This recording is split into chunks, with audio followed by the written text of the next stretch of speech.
I bought this NFT and I lose all my money. I woke up in the morning scrolling on OpenSea the marketplace to see which NFT I can buy under $100 and flip it to make some profit. All of a sudden I find this NFT. What really grabbed my attention towards this NFT was the fact that the art was cool and the floor price was pretty decent to what I was actually even looking for. And before the blink of eyes, I bought this NFT. And this is how I lose all my money before I realized this. Number one, I never see any successful project that does this.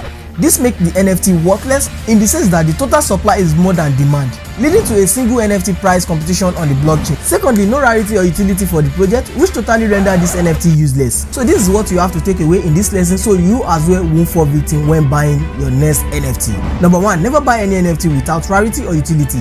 Stop buying NFT that the total supply is more than demand. Stick to 1 or 2 supply on Ethereum and 1 to 10 on Polygon. So I hope you guys gained value out of this. If you did, don't forget to hit the like button and follow me and share to your friend so they can also get these tips when they are buying their next NFT. And I'll see you guys in the next video. Love you guys. Peace.